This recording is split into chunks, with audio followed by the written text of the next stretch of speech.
आजच्या या काव्य चर्चेमध्ये कवी कोरडे यांच्या बुंड्या डोंगराचे दिवस या कविता संग्रहावर जी चर्चा चालू आहे त्या चर्चेसाठी जे काही वक्ते इथं आता ज्यांनी त्यांची मांडणी केली, योगिनीताई सातारकर पांडे, बालाजी फड, शशिकांत शिंदे, स्वतः कवीचे मनोगतही आणि त्यांच्या 2 कविता इथं झाल्या. मी खूप भाग्यवान अध्यक्ष आहे तो याच्यासाठी की माझ्या अगोदरच्या 3ही वक्त्यांनी या कविता संग्रहाच्या आशय सूत्रांबद्दल, त्या कवीच्या वैशिष्ट्यांबद्दल आणि तो कवी कसा समकालाला भिडणारा आहे, त्याचा काव्य प्रवास कसा झालेला आहे, त्याची जाणीव कशी विकसित झालेली आहे आणि त्याच्या एकूण सगळ्या कवितांच्या प्रतिमांपासून, त्याच्या आशयापासून दोन्ही वक्त्यांनी आणि शशिकांत शिंदे यांनी सुद्धा कवितेचं अंतरंग आपल्या समोर उलगडून दाखवलेलं आहे. म्हणून या अर्थानं मी भाग्यवान अध्यक्ष आहे असं मी मानतो. त्यामुळे त्याची पुनरुक्ती मी करणार नाही किंवा कवितेच्या आशयाच्या स्वरूपावर फार भर न देता समीक्षकाचं जे काम असतं किंवा समीक्षेचं काम असतं खरं म्हणजे की हा कवी त्या वाङ्मयीन परिप्रेक्ष्यामध्ये काव्याच्या एकूण परिघामध्ये कुठल्या स्थानावर आहे हे सांगणं, किंबहुना जे काव्याचं म्हणून किंवा साहित्याचं म्हणून जे काही समकालीन विश्व आहे त्या विश्वामध्ये हा तो कोणत्या वाङ्मयीन परंपरेतला आहे, त्याची जाणीव काय आहे हे सांगणं आणि रवी कोरडे यांच्या भोवतालच्या वाङ्मयीन परिप्रेक्ष्याबद्दल बोलणं मी इथं महत्वाचं समजतो. ते माझं एक सूत्र राहील. आता आपल्या सगळ्यांना माहिती आहे की कवितेला जेव्हा आपण भिडतो किंवा कविता वाचतो किंवा कविता आपल्या समोर येते म्हणजे नेमकी कोणती व्यवस्था कविता आपल्या समोर उपस्थित करत असते याच्याबद्दल आपण पहिल्यांदा विचार करा असं मला वाटतं. म्हणजे कवीचं जे काही अनन्यसाधारणत्व आहे, कवीचं काही जे मौलिकपण आहे किंवा कवीचं जे काही उणीव आहे किंवा कवीची म्हणून काही एक वैशिष्ट्य आहे ती आपल्याला त्यामधून दिसते. तर मला असं लक्षात येतं, म्हणजे मला म्हणजे म्हणण्यापेक्षा आपल्याला हे माहिती आहे की कविता किंवा साहित्य विश्व हे त्याच्या एका भाषिक व्यवस्थेतून आपल्या समोर येतं. म्हणजे एक भाषिक व्यवस्था जी असते ती समाजानं संस्कृतीने निर्माण केलेली, त्याच्यामध्ये वाचक पण असतो, म्हणजे ज्याला आपण आता रसिक म्हणतो तो पण त्याच्यातच असतो, सामान्य माणूस पण त्या भाषा व्यवस्थेमध्येच असतो आणि कवी पण त्याच्यामध्ये असतो. पण कवी काय करतो, कवी एक स्वतःच एक नवीन भाषिक रूप तयार करीत असतो आणि त्या उंचीवर तो वाचकाला घेऊन जात असतो, ज्याला आपण सर्जनशीलता निर्मिती अशी म्हणतो किंवा कवितेची भाषा म्हणून असं काही एक म्हणतो. तर हे जे कवितेचं म्हणून जे काही भाषिक रूप आहे ते रवी कोरडे यांनी अतिशय चांगल्या रीतीनं, उत्तम रीतीनं उभं केलेलं आहे. आता हे फारच म्हणजे रुळलेले शब्द आहे, चांगल्या पद्धतीने आणि उत्तम पद्धतीनं. मला असं म्हणायचं आहे की कविता ही व्यवहाराच्या भाषिक पातळीवरून कवितेतील अनुभव जो आहे तो काव्य रूपाच्या व्यवस्थेकडे नेणं, याच्यासाठी कवीची म्हणून एक सर्जनशील वृत्ती, सर्जनशीलता आणि एक प्रतिभा लागते, ती या कवीजवळ आहे. याचा सोपा अर्थ असा आहे की अनेक कवीजवळ कविता असते, भाषा असते, पण ही एक सर्जनशील व्यवस्था नसते. आता रवी कोरडे यांच्या कवितेनं जी काही भाषिक व्यवस्था निर्माण केलेली आहे, आता योगिनीताईंनी फार सुंदर विवेचन केलं त्यांच्या कविता संग्रहातल्या प्रतिमांचं. म्हणजे एक अकॅडमिक निबंध कसा असावा त्याचा एक उत्तम आदर्श त्यांच्या निबंधामध्ये होता. तर त्याच्यामध्ये त्यांनी त्या ज्या सगळ्या प्रतिमा आहेत त्या प्रतिमांची यादी आणि त्या प्रतिमांची निरीक्षणं तुमच्या समोर अतिशय उत्तमपणे नोंदवली. हे जे त्यांचं जे भाषिक व्यवस्थापन आहे, भाषिक व्यवस्था आहे त्यांच्या कवितेतली, जी शब्दांच्या अर्थाकडून प्रतिमांकडे जाते, म्हणजे शब्द व्यवस्थेकडून प्रतिमा व्यवस्थेकडे जाते, तर ती कशी आहे त्याचा एक उदाहरण मी तुम्हाला सांगतो आणि तो कसा कवी सर्जनशील म्हणून मोठा आहे, महत्वाचा आहे हे तुम्हाला कळेल. त्यांच्या एका कवितेमध्ये पेज नंबर 14-15 वरती कविता आहे, तुझा रंग वावरासारखाच काळा भोर नावाचा नावाची ती कविता आहे. अर्थात ती वडिलांवरची कविता आहे आणि मगाशी बालाजी फड असं म्हटल्याप्रमाणे कवीचं चरित्र आणि आत्मचरित्र वगैरे काही तपासायचं नसतं कवितेतून. तर कविता म्हणून त्याच्याकडे, त्याच्या आशयाकडे पाहायचं असतं. तर त्याच्यामध्ये त्या कवितेतली ओळ अशी आहे, म्हणजे त्याच्यातल्या प्रत्येक शब्दांकडे आपण सगळ्या जणांनी लक्ष द्यावं. प्रकाशाचं सगुण रूप असलेल्या पिवळ्या धमक सूर्यफुलासारखा चमकतो तुझा पिवळा फेटा आणि एक सहस्र पाकळ्यांचं पिवळं फुल जमिनीवर चालत असल्याचा भास होतो. म्हणजे त्याचे जे वडील जे आहे ते वारीला जात असतात आणि त्या वारीच्या याच्यामध्ये सहभागी असलेला पिवळा फेटा घातलेला त्याचा बाप, त्याच्याबद्दल कवी जे दृश्य प्रतिमा वापरतो. आता याच्यामध्ये काय काय आहे बघा ह्या वैशिष्ट्यामध्ये. तर रंग आहे, प्रकाशाचं सगुण रूप दृश्य आहे, पिवळा फेटा रंग संवेदन आहे आणि डोळ्यासमोर जे दृश्य आहे त्याचं वर्णन करण्यासाठी वापरलेली जी भाषिक प्रतिभा आहे ती कशी आहे बघा. एक सहस्र पाकळ्यांचं पिवळं फुल जमिनीवर चालत असल्याचा भास. आता गर्दीचा भाग तो होतो, वारकरी रांगेनं चाललेले आहे आणि एक सहस्र पाकळ्यांचं पिवळं फुल. मी जी मगाशी म्हणालो व्यवहाराच्या भाषेकडून सर्जनशील भाषिक व्यवस्थेकडे कवीचा प्रवास होणं जे महत्वाचं असतं ती गोष्ट आपल्याला इथं दिसते. म्हणजे मी हे एक उदाहरण म्हणून तुम्ही लक्षात घ्या. किंवा त्याच्या अगोदरच्या याच्यामध्ये त्याच कवितेतली आधीच्या ओळी अशा आहे. तांबड्या वासरानं गिरकी घ्यावी तशी ही थंडी वळसा घालते आणि चमकू लागतात कणसावर श्वासाचे रंग. आता या ओळीमध्ये रंग रंग संवेदन आहे, थंडी स्पर्श संवेदन आहे, श्वास गंध संवेदन आहे आणि तांबडं वासरू दृश्य संवेदन आहे.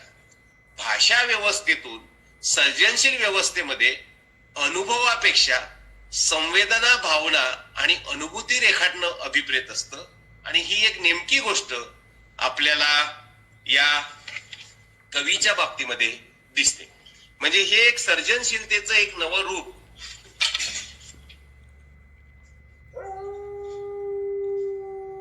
मध्येच बांजर आला म्हणून सर्जनशीलतेचं एक नवं रूप आपल्याला या कवितेतून दिसतं. हे या कवीचं एक अनन्यसाधारणत्व. आता आपण असं पाहूया की रवी कोरडे नावाच्या कवीची एक वाङ्मयीन प्रकृती किंवा प्रवृत्ती काय, कवी म्हणून त्याचं एक व्यक्तिमत्व काय आहे आणि ते कसं पाहायचं. म्हणजे आहे काय ते मित्र म्हणून काय आहे हे बालाजी फड यांनी सांगितलं तसं नाही. आपल्याला कवितेच्या संवेदनेतून जाणवणारं कवीचं व्यक्तिमत्व कसं आहे. आता तुम्हाला सगळ्यांच्या असं लक्षात येईल, आपण सगळेजण खूप जाणकार आहात.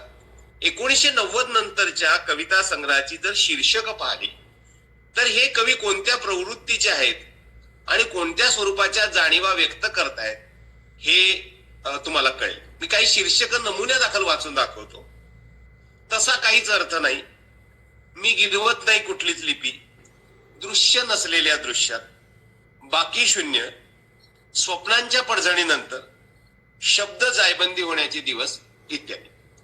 काय दिसतं या सगळ्या कवितांमधून, म्हणजे शीर्षकातूनच जाणवतं असं नाही, त्या सगळ्या आशयामधून समकालीन वास्तवाबद्दल ते कसं निराशाजनक आहे, ते निरर्थक कसं आहे, एक शून्यत्वाची जाणीव आणि कशाला काहीही अर्थ नाहीये माणसाच्या जगण्याला, माणसाला एक कृतीहीन वास्तव आहे. माणसाच्या कृतीलाही काही अर्थ नाही, अस्तित्वालाही काही अर्थ नाही. एक विस्कळीत आणि विखंडित अशी जाणीव या सगळ्या कविता संग्रहामधून याचा अर्थ असा आपल्याला दिसतो की भोवतालच्या वास्तवाला प्रतिसाद देत असताना कवी त्याच्या प्रकृतीसह सामोरा जातो. त्यामुळे हे सगळे कवी त्यांची जी जाणीव आहे ती जाणीव हे एक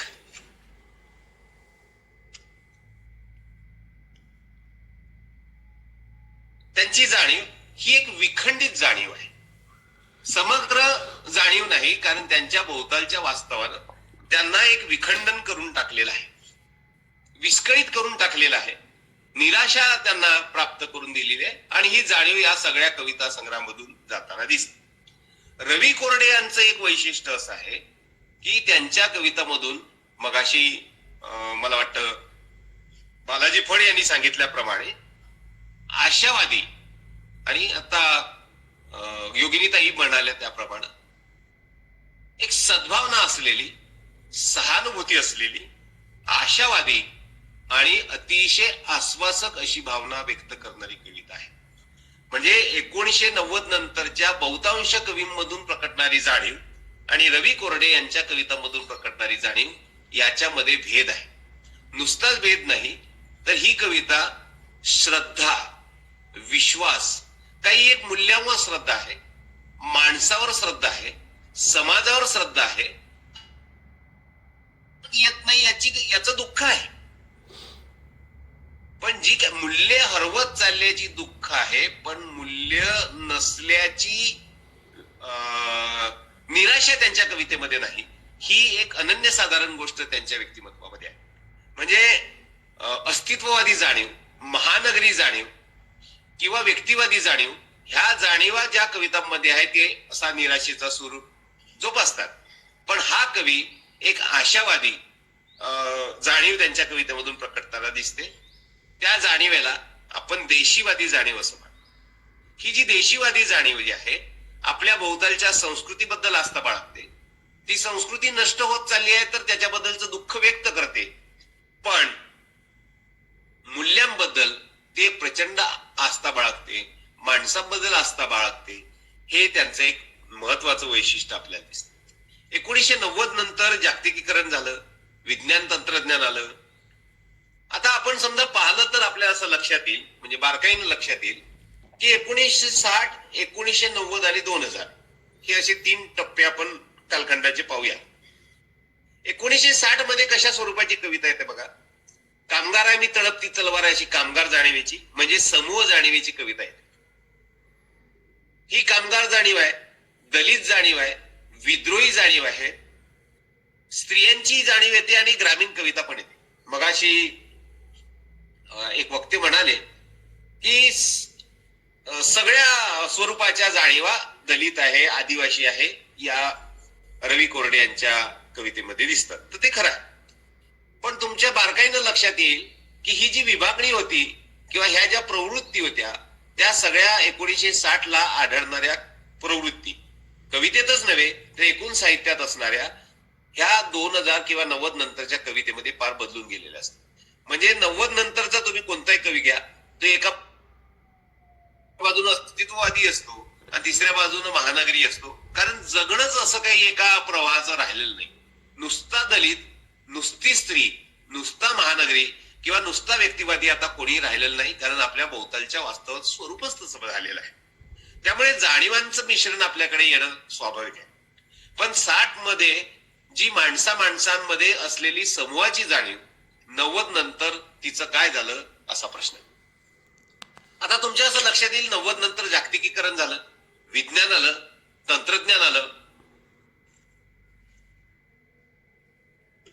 एक डिजिटल युग आलं. समूहापासून व्यक्ती वेगळा झाला. म्हणजे आपल्या एकंदरीत पर्यावरणाचं स्वरूपच असं झालं की व्यक्ती म्हणून तो वेगळा झालेला आहे.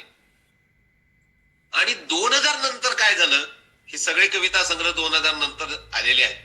म्हणजे गेल्या 20 वर्षात आपल्याला असं दिसतं की काय झालेलं आहे.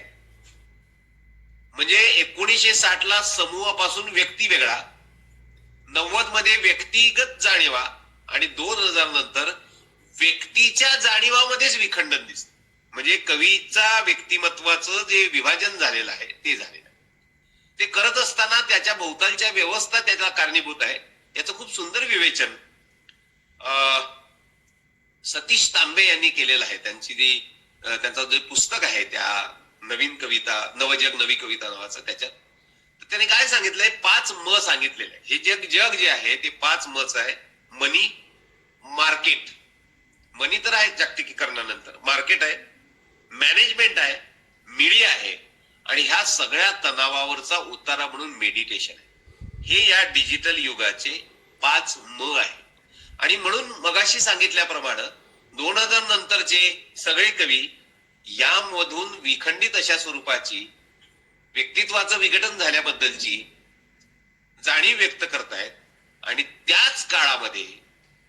काही कवी ज्याच्यात रवी कोरडे यांचा समावेश आहे. रवींद्र इंगळे उतरातकर मातीचे पाय या कविता संग्रहाचा समावेश आहे.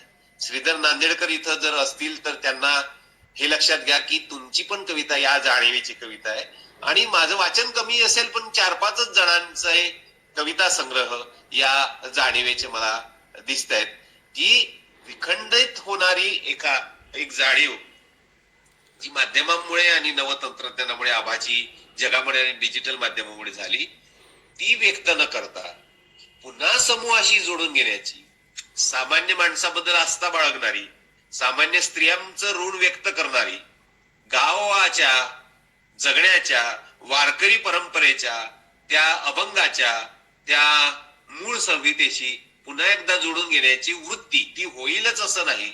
आपल्याला पर्यावरणाशी, निसर्गाशी, संस्कृतीशी जोडून घेण्याची वृत्ती आपल्याला रवी कोरडे यांच्या कवितेमध्ये दिसते. मला त्यांच्या आशय सूत्राचं एक वैशिष्ट्य वाटतं. ते चांगलं की वाईट हा नंतरचा भाग, पण ते वैशिष्ट्य असतं. आता शीर्षकांबद्दलचा विवेचन मग अशी केलेला आहे, मग मी त्याच्याबद्दल काही बोलत नाही. भुंड्या डोंगराचे दिवस तर पहिल्यांदा गाव धुसर झालं आणि आता त्या गावातले सगळे झाडं डोंगर भुंडे झाले. पण आपल्यापैकी अनेकांचं चांगलं वाचन आहे. भुंड टेकाड नावाची दिलीप पुरुषोत्तम चित्रे यांची कविता आहे. म्हणजे त्या कवितेमध्ये एक प्रतिभा आहे की मी हा भुंड्या टेकाडासारखा झाले. आता भुंड टेकाड आणि चित्र्यांची ही जी जाणीव आहे त्या प्रतिमेशी निगडीत असलेली, त्याच्यामध्ये चित्रे हे अस्तित्ववादी कवी आहे आणि चित्र्यांच्या कवितेमध्ये आपल्याला असं दिसतं की या भोवतालच्या जगण्यामध्ये एक निरर्थकता आहे, एक प्रचंड व्यक्तिवादी जाणीव आहे आणि चित्रे त्यांच्या कवितेचा आशय असांस्कृतिक करतात. असांस्कृतिक आशय करणारे मराठीमध्ये जे कवी आहेत त्याच्यामध्ये ग्रेस आहे. म्हणजे सांस्कृतिक विश्व जे आहे ज्याच्यात कावळा असते, गाय असते, अभंग असतो वगैरे वगैरे, ते आपल्या संस्कृतीचे भाग आहे. आणि ग्रेसांच्या कवितेत कावळा आहे, ग्रेसांच्या कवितेमध्ये गाय आहे, ग्रेसांच्या कवितेमध्ये वीणा आहे, सतार आहे, पण ते तुमच्या आमच्या संस्कृतीतले नाही, तर ते ग्रेसांनी निर्माण केलेल्या कवी संस्कृतीतले आहे. चित्र्यांच्या कवितेमध्ये तुम्हाला असं लक्षात येईल की चित्र्यांची कविता एक विशुद्ध भाव कविता आहे जी रवी कोरडेंची आहे. पण रवी कोरडेंच्या भाव कवितेचं वैशिष्ट्य असं आहे की ती भाव कविता व्यक्तिगत जाणीवेचा सूर आळवत नाही तर समूह जाणीवेचा सूर आळवते. आणि चित्र्यांची कविता ही इतकी व्यक्तिवादी होते की ती उत्तम भाव कविता आहे. आता बघा ओळी बघा, स्वप्नांच्याही खुणा पुसून झाल्या गहिऱ्या पुन्हा, चंद्राचे हिम हळू वितळते डोळ्यात स्पर्शविना. उत्कट भाव कविता आहे, पण जाणीव इतकी व्यक्तिगत आहे, इतकी असांस्कृतिक आहे की आपल्याला त्याचा अर्थ लागू शकत नाही. व्यक्तिगत जाणीव असांस्कृतिक जाणीवेतून कवितेचा प्रवास दुर्बोधतेकडे होऊ शकतो. परंतु रवी कोरडे यांच्या कवितेमध्ये मात्र हे भुंड टेकाड होत असून सुद्धा, ते भुंड डोंगर होत असून सुद्धा एक समूहाची जाणीव, सांस्कृतिकता त्यांच्या कवितेमध्ये दिसते. ही गोष्ट मला त्यांच्या कवितेतलं आणखी एक महत्वाचं वैशिष्ट्य वाटतं. या कवितांमध्ये व्यक्तिवादी आणि व्यक्तिचित्रणात्मक, व्यक्तिवादी नाही व्यक्तिचित्रणात्मक कविता आपल्याला दिसतात. त्याच्यामध्ये आजोबा आहे, वडील आहे, अर्थात ते कवीचीच आहे असं आपण काही मानायचं नाही, कारण व्यक्तिगत चारित्र्यामध्ये आणि चरित्रामध्ये कवितेच्या बाबतीत किंवा कोणत्याही साहित्य कृतीच्या बाबतीत शिरायचं नाही, असं एक साहित्यशास्त्रीय सिद्धांत. हे जे कोणी वडील असतील, आई असतील, माहेरवाशीन आहे, बहीण आहे, अंसा कोल्हाटीन आहे, जी सुईन असते, हे सगळं पाहिलं तर आपल्याला असं लक्षात येतं की जी ए कुलकर्णी यांच्या कथांमध्ये एक मांडणी दिसते. आपल्याला काय दिसते की रक्ताची जी नाती आहे त्या नात्यांपेक्षा मानलेली नाती जी आहे ती जास्त चांगली आहे. रक्ताची नाती फार टिकत नाही किंवा ती वेदना देणारी आहे. ही जाणीव तुम्हाला रवी कोरडेंच्या पुस्तकातही दिसते, या कविता संग्रहात पण दिसते. म्हणजे याच्यामध्ये एक माहेरवाशीन नावाची कविता फार सुंदर आहे की ज्या कवितेमध्ये बहीण माहेरी येते आणि ती बहीण जी आहे ती सगळं नातं जोडते. ही जी त्यातली स्त्री आहे ती भारतीय स्त्रीचं प्रतिबिंब करणारी आहे. म्हणजे मगाशी योगिनीताईंनी फार चांगलं सांगितलं की भारतीय स्त्रिया ज्या आहेत त्या स्त्रियाचा जो शोषिकपणा आहे, सगळ्यांना जोडून घेण्याची वृत्ती आहे, सगळ्यांना सांभाळून घेण्याची तळमळ आहे आणि एकत्र कुटुंब व्यवस्थेतले सगळे ताण पेलून त्याच्यासाठी जगण्याची जी धडपड आहे ती या माहेरवाशीन स्त्रीच्या कवितेमधून आपल्याला जाणवते. पुन्हा एक गोष्ट महत्वाची म्हणजे व्यक्तिगत, मी मगाशी सांगितल्याप्रमाणे कवीच्या भोवतालच्या नात्यांपेक्षा मानलेली नाती जी आहे ती त्याला जास्त सांभाळतात. खंदून टाकला रस्ता माईचा माहेरच्या माणसांनी, सणासुदीलाही होऊ दिली नाही वाट सैल, घराची तटबंदी होऊन उभा राहिला एक मामा जो नव्हता माझ्या जातीचा. म्हणजे या कवितांमधून आपल्याला असं दिसतं की भाऊबंदकी असेल, रक्ताची माणसं असतील, याच्याही पेक्षा मानलेली माणसं ही जास्त महत्वाची. कविता संग्रहामध्ये असे कितीतरी माणसं आहेत, म्हणजे कोल्हाटी नसेल, मग एक दूरचा मानलेला मामा आहे. या कवितांमध्ये ही भाऊबंदांनी तर बंद केले होते दरवाजे नावाची जी आहे, तर त्याच्यामध्ये जी माणसं त्याला सांभाळणारी आहेत, त्याच्याशी जोडून घेणारी आहे, ती सगळी माणसं बाहेरची आहे. त्याला धर्म नाही, त्याला जात नाही, त्याला गावकूस किंवा गावकुसाचा बाहेर असा प्रदेश नाही, ह्या सगळ्यांना व्यापून घेणारी ही कविता आहे. म्हणून ती वैयक्तिक आणि कौटुंबिक विश्व उभं करत नाही, तर ते एक माणसांचं जग उभं करते, अशी ती कविता. आणखी एक निरीक्षण मला त्यांच्या बाबतीतलं नोंदवायचं आहे. खरं म्हणजे त्यांच्या बाबतीतलं निरीक्षण नोंदवायचं असं म्हणण्यापेक्षा एकंदरीत कवितेचा अभ्यास करत असताना आपल्याला आणखी एक गोष्ट जाणवायची असते. जसं भाषिक रूप आहे, आशय सूत्र आहे, सांस्कृतिक परिप्रेक्ष्य आहे, तशी आणखी एक गोष्ट पाहायला पाहिजे, ती म्हणजे कवीचं व्यक्तिमत्व काय, कवीची कवीची जे प्रकृती आहे ती काय आहे, आणि हे कवितेची निर्मिती प्रक्रिया काय आहे, याच्या संदर्भातली एक कविता पृष्ठ क्रमांक 25 वर आहे. ती मला जास्त महत्वाची वाटते आणि ती आहे कवी त्याच्या निर्मिती प्रक्रियेकडे कसं पाहतो, किंवा आपल्याला ते जाणवतं की कवीची काव्यानुभवाची पद्धत काय आहे आणि कवीची सर्जनशीलतेची प्रक्रिया काय आहे. ही कविता सगुणाकडून निर्गुणाकडे नेणारी कविता आहे. कवितेचं शीर्षक आहे तसा तुझा स्वर पाझरलेला, आणि या कवितेतल्या ओळी मी मुद्दाम तुम्हाला वाचून दाखवतो. दिगंताच्या पोकळीत उंचावलेला एक हात, आणि हा हात उंचावणं म्हणजे कसं आहे, गाण्याच्या लयीत उंचावलेला हात आहे. दिगंताच्या पोकळीत उंचावलेला तुझा हात, तू एक निर्गुणाची ओढ, समेवर दृश्य होणारी एक आदिम लय, अस्तित्वाचं वर्तुळ पुरं करणारी, भूरेषांच्या संकुचित स्वरांना वर्ज करून चांदण्यानं अमृत पाझरावं कोजागिरीच्या रात्री, तसा तुझा स्वर पाझरलेला. आता बघा, कवीचं नातं जे आहे ते शब्दांशी असतं, आणि ही कविता जी बोलते आहे ती शब्दांपेक्षा स्वरांच्या बाबतीमध्ये बोलते. म्हणजे काय,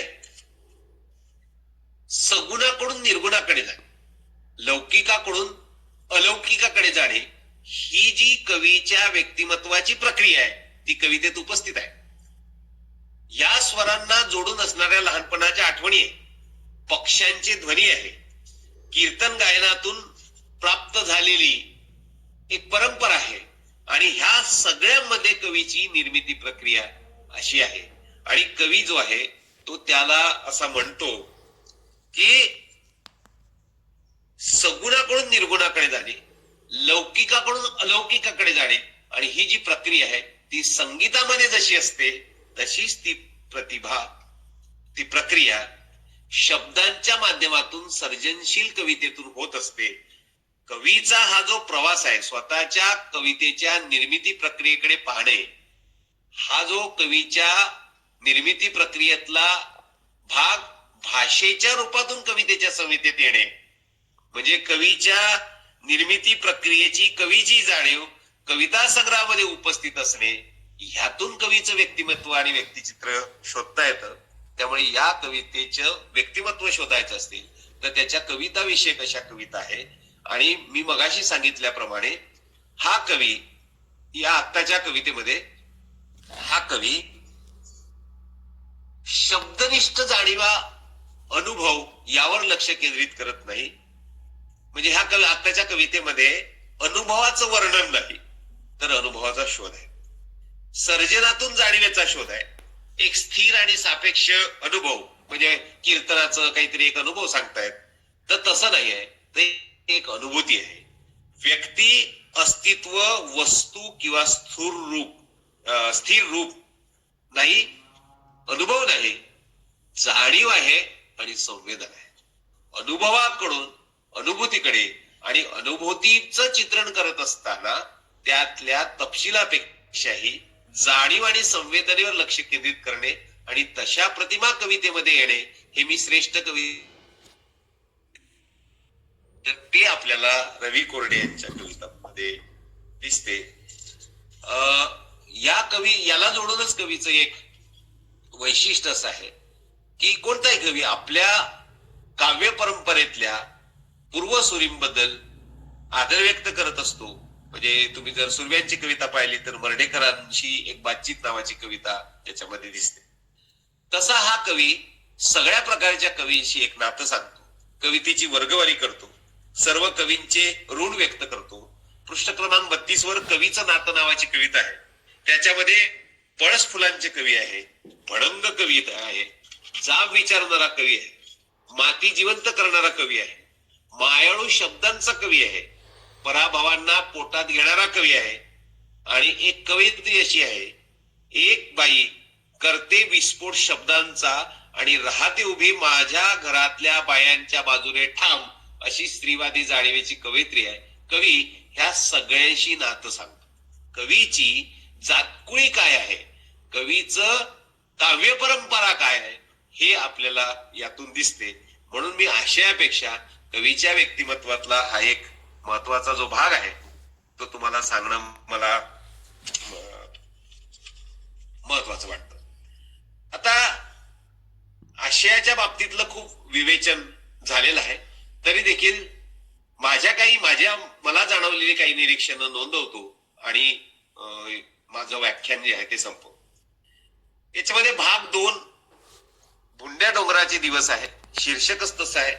ग्राम जीवन उद्ध्वस्त झालेलं आहे, कृषी संस्कृती संपलेली आहे, जेसीबीची प्रतिमा येते, याच्यातून सगळं काही आहे.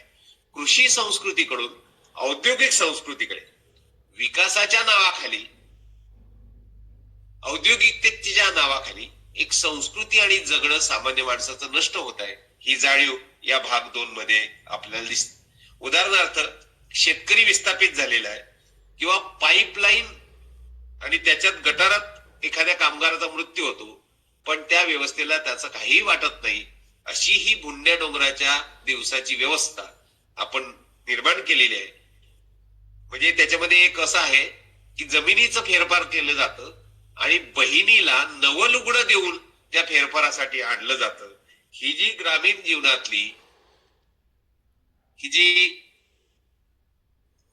जीवनातली वास्तवाची जी बाजू आहे तोही कवी सांगतो. म्हणजे डोंगर बुंडे होत असताना नात्यातला हा कोरडेपणा, स्वार्थीपणा आणि त्याच्या माग भांडवलशाहीचं जे जग आहे, विकासाच्या नावाखाली पर्यावरण नष्ट करण्याची प्रक्रिया आणि माणसाचं माणूसपण नाकारण्याची प्रक्रिया, या गोष्टीकडे तो या दुसऱ्या भागामध्ये वळताना दिसतो.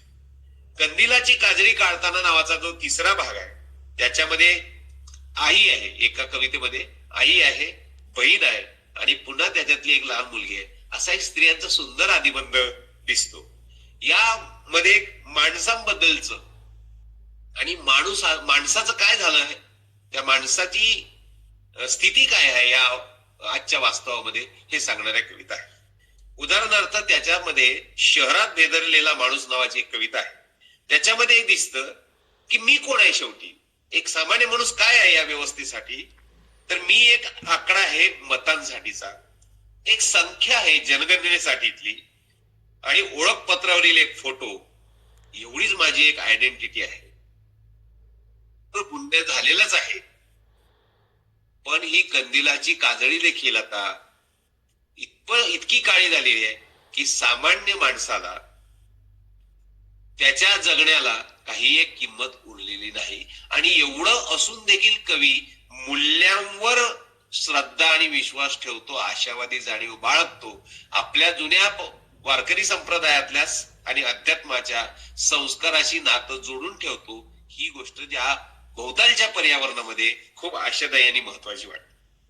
आधुनिक व्यवस्थेनं सामान्य माणसाचं जगणं जे आहे ते एकाकी केलं, एकटं केलं आणि म्हणून तो माणूस मोकळ्या हवेच्या प्रतीक्षेत आहे. ह्या व्यवस्थेमध्ये सामान्य माणसाला जगण्यासाठी मूल्यांची तडजोड करावी लागते. ही जाणीव कवितेमध्ये येते. प्रिय नसलेल्या माणसांनाही सलाम ठोकावा लागतो.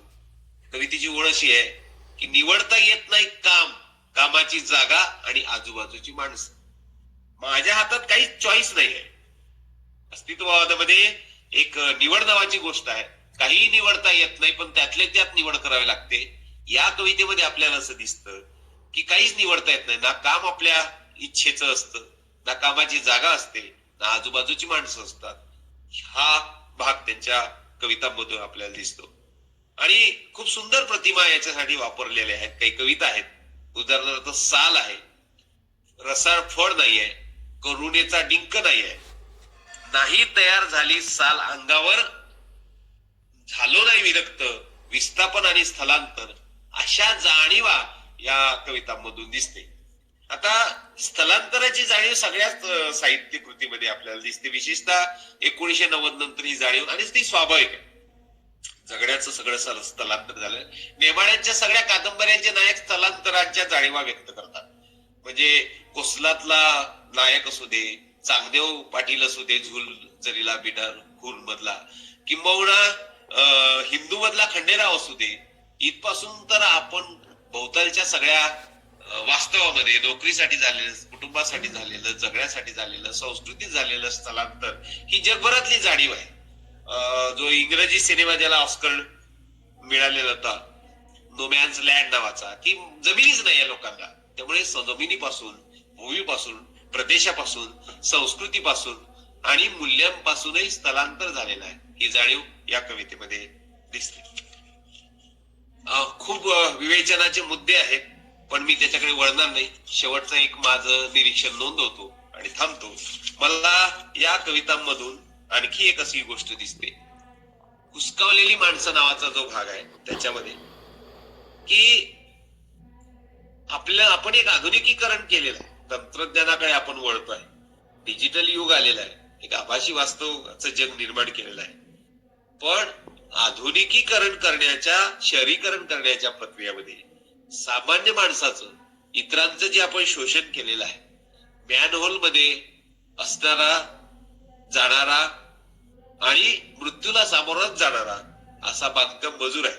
ही सगळी सामान्य मजुरांची विस्थापित केलेली, हुसकावलेली माणसं या कवितेत आहे. उदाहरणार्थ विजेच्या खांबावर चढणारी मजूर आहे, डांबर टाकणारी मजूर आहे, त्या डांबराच्या हाताने भाकरी खाणारे हे लोक आहेत. रेल्वेच्या रुळावर काम करणारे, एसटीची वाट पाहणारे, मगाशी ती कविता वाचून दाखवली, खेडूत आहे, बाहेरवाशीन आहे, वीटभट्टी मजूर आहे, स्त्रिया आहे, दवाखाना आहे, भोवतालच्या सगळ्या व्यवस्था आहे. आणि ह्या सगळ्यामधून माणूस हद्दपार होत चाललाय, याचं एक दुःख आहे. पण हे सगळं जरी असलं तरी कविता संग्रहाचा शेवटचा जो भाग आहे, खडकांना असू दे पाझर कायम, हे सगळं जरी असलं तरी पाझर कायम राहावा, ओलावा कायम राहावा, बुंड जरी झालं तरी डोंगर कायम राहावा. ही जी जाणीव आहे, ही भोवतालच्या माणसाबद्दल, निसर्गाबद्दल, भूमीबद्दल आणि मूल्यांबद्दल आस्था बाळगणारी जी गोष्ट आहे, ती रवी कोरडे यांच्या कवितेमध्ये मला दिसते. त्यामुळे ह्या सगळ्या कविता समकालीन कवितांपेक्षा, 2000 नंतरच्या कवितांपेक्षा वेगळ्या स्वरूपाच्या आणि श्रद्धा असणाऱ्या आशावादी भावना जपणाऱ्या कविता आहे, याच्याबद्दल आपण कवीला धन्यवाद दिले पाहिजे. वाचकपीठ समूहाने मला आमंत्रित केलं आणि मला योगिनी पांडे, बालाजी फड, शशिकांत शिंदे यांचं विवेचन ऐकता आलं. त्याबद्दल मी त्यांचे आभार मानतो. श्रीधर नांदेडकर यांनी हात वर केलेला आहे. इतरांची जर परवानगी असेल तर त्यांच्या